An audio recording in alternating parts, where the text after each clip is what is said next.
jausmas yra toks dviprasmiškas, nes teikiant Šventos Apolonijos nominaciją aš gana dažnai dalyvaudavau tose ceremonijose, labai dažnai galvodavau, kas yra nusipelnęs tos nominacijos, tai sąlytis su šiuo apdovanojimu būdavo toks ir atrodo, kad šiais metais viskas pasikeitė apskritai, nes atsidūriau aš toj vietoj ir pirmiausiai tai pajutau labai didelę pagarbą ir įpareigojimą toliau dirbti, toliau užsiimti visuomeninę veiklą, nors atrodo nieko ypatingo nesu nuveikęs ir padaręs. Žinoma, pati visuomeninė veikla, už kurią pagrinde šitos nominacijos yra teikiamos, tai yra tam tikra satisfakcija gaunama dirbant tą veiklą, matant bendruomeniai naudą, matant tą sambūrį bendruomenės profesiniai veikloj, visuomeniniai veikloj. Ir odontologai iš tikrųjų yra labai aktyvūs ir bendruomeniški žmonės, todėl, kai tu pajauti tą grąžą ne tik tai žmonių, kurie kiekvienas individualiai prieina ir padėkoja už kažkokį renginį, už paskaitą, už dar ką nors, kai gaunama būtent toks apdovanojimas, tokia nominacija skiriama, tai iš tikrųjų matosi, kad bendruomenė pastebėjo tiesiog bendruomeniai, tai buvo svarbu, ką aš dariau. Kaune aš esu nuo 85 metų, kai tik įstojo į tuometinį Kauno medicinos institutą. Tai nuo to laiko Kaune tiek mokiausi, tiek ir dirbau. Šiaip aš esu suvalkietis, kilęs iš Vilkaviškio rajono, iš Virbalio miestelio, visą jaunystę praleidęs Kazlų Rūdoj, baigęs ten muzikos ir vidurinę mokyklą. Tai į Kauną aš atvažiavau jau nusiteikęs profesiniai veiklai. Tiek metų dirbant Kaune ir mokantis ir dirbant, šaknys giliai suleistos ir Kaunas apskritai turi didelės tradicijas tiek odontologijos mokslo praktikos srityje, tiek ir bendruomenės formavimo srityje.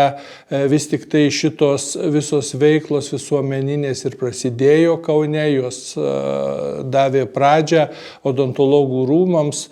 Tai, kad šventė šiais metais vyksta Kaune, yra labai simboliška ir gražu man. Odontologų rūmai kūrėsi labai sunkiai. Iniciatyva buvo iš tam tikros grupės žmonių, bet atsirado gana įtakingų žmonių, kurie buvo nusiteikę prieš ir net iš mūsų diasporos, iš mūsų bendruomenės. Žinoma, buvo labai sudėtinga įtikinėti, kad tokie rūmai reikalingi ir valstybinės organizacijas, sveikatos ministerija, Seimą. Tai buvo, mūšiai be kraujo praliejimo, bet tokie būdavo. Telkdavomės ir užsienio partnerių pavyzdžius ir ką tik tai nori. Ir žinoma, kai rūmai įsikūrė, buvo labai didžiulė šventė. Mes labai stengiamės pateisinti rūmų įkūrimą ir jos veiklą. Ir manau, kad mes tvarkėmės labai gerai. Iki tam tikro momento, kol, aišku, politika yra toks dalykas, kurį nelabai suprasi, iš ko padaro, tai tie būtent žmonės, kurie vadinasi politikais, jie gali sau leisti nuspręsti vienos profesijos, kitos profesijos veiklos reglamentus. Dar vienas labai svarbus momentas, kad mes savo aktyvę, tinkamą, teisingą veiklą pasidarėme kaip konkurentai ir nepatogus tam tikroms sveikatos ministerijos darbo grupėms ir tarnyboms. Tiesiog mes buvome labai nepatogus. Bet po šiai dienai mes atrandame galimybės dirbti ir bendradarbiauti su sveikatos ministerija ir su Seimu ir atrandame galimybę teikti naudą šitos visuomeninės veiklos odontologiniam paslaugom, jas teikiantiems specialistams, įmonėms.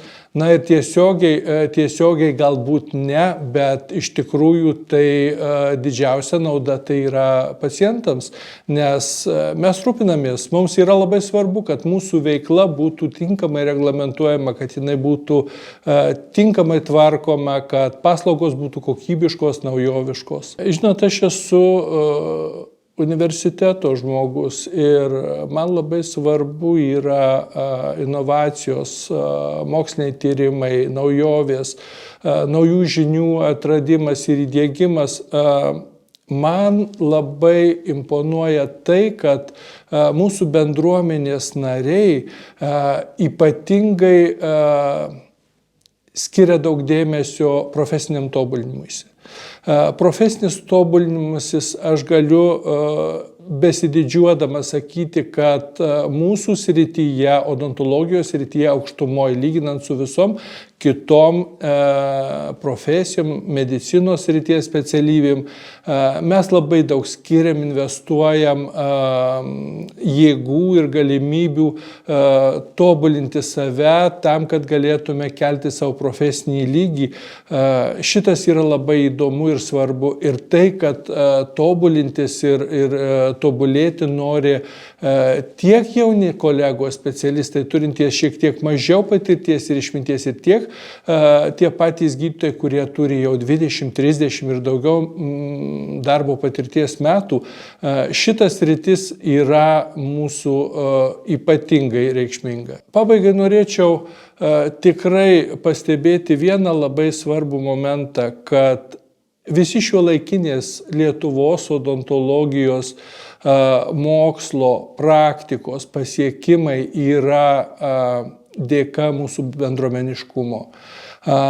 Šita veikla, kurios neina nei pasverti, nei apskaičiuoti, yra labai svarbi. Ir tai, kad gydytojai odontologai, padėjėjai, asistentai, mūsų burnos higienistai, dantų technikai, kad mes esame vienoje vietoje, vienoje krūvoje ir mes stengiamės spręsti visus klausimus krūvoje, tai yra mus vienijantis ir mums labai padedantis dalykas. Todėl, kolegos mėly, tie, kurie dar nesate odontologų nariais ar svarstote jais tapti, aš tikrai nenorėčiau kažkaip banaliai agituoti, bet tiesiog 30 metų šioje veikloje esu ir aš matau tą naudą, aš ją realiai jaučiu, todėl visiems siūlau pasinaudokite šią galimybę ir būkime kartu.